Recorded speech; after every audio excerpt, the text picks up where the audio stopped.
여호와 내 하나님이여, 내가 죽게 피하오니 나를 쫓아오는 모든 자들에게서 나를 구원하여 내소서.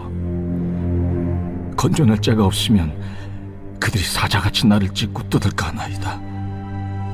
여호와 내 하나님이여, 내가 이런 일을 행하였거나 내 손에 죄악이 있거나 화친한 자를 악으로 갚았거나 내 대적에게서 까닭없이 빼앗았거든 원수가 나의 영혼을 쫓아잡아 내 생명을 땅에 짓밟게 하고 내 영광을 먼지 속에 살게 하소서.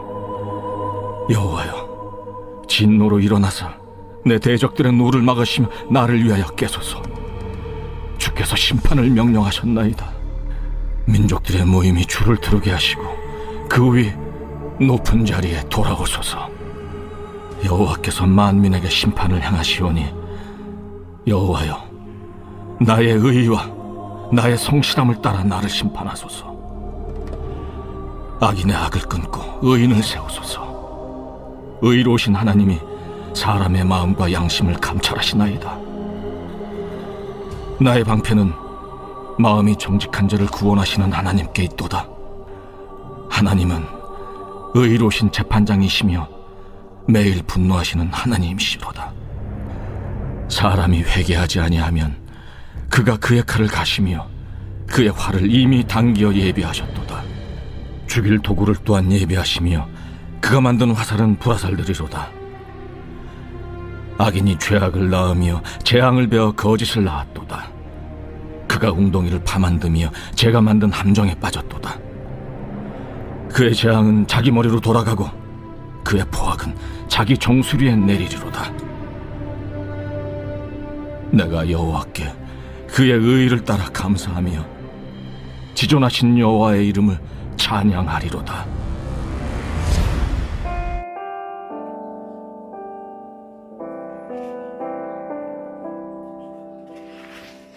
이 무고죄는 다른 사람을 처벌받게 할 목적으로 없는 죄를 갖다가 만들어가지고 고발하는 그런 행위죠.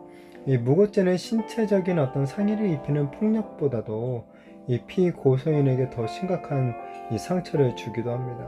오늘 만일 성도가 이런 일을 당한다면 어떻게 기도해야 될까요? 오늘 이 시편 7편을 보면 그런 기도의 내용이 나오고 있죠. 다윗이 하나님께 자신을 구원해 달라라고 간청을 합니다. 사울 왕이 다윗을 죽이고자 지금 추격하고 있는 거죠. 대적들은 다윗이 사울을 죽이고 왕이 되려고 한다라고 또 모함을 해요. 그러나 다윗은 사울을 죽이고 왕이 되려는 마음이 전혀 없죠. 오히려 하나님이 기름 부으신 사울을 높여줘요. 그런데도 사울과 이 대적들은 이런 아무런 죄가 없는 다윗을 죽이고자 혈안이 되어 있는 거죠. 다윗은 자신에게 아무 죄악이 없다라고 하나님께 하소연하고 있어요.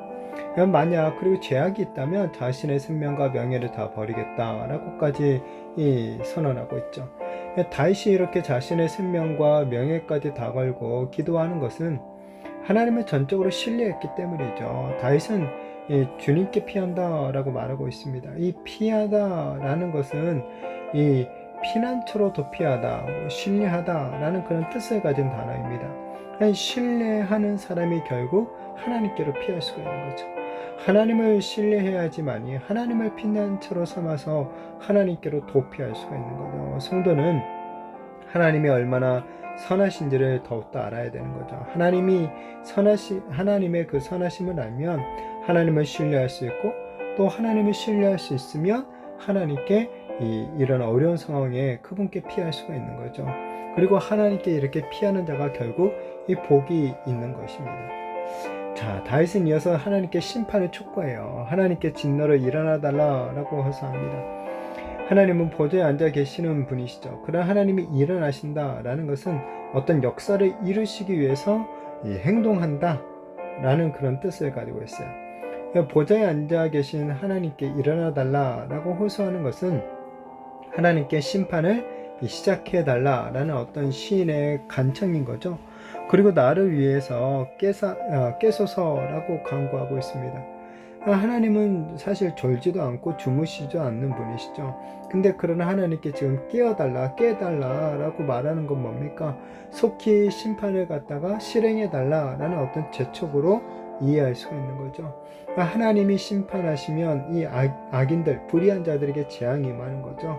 심판은 이 악인에게는 처벌이 되지만 이 지금 시인과 같은 의인들, 하나님을 신뢰하는 자들에게는 무엇입니까? 구원이 되는 거예요. 즉 하나님의 심판은 결국 의로운 성도들을 위한 것이 되는 거죠.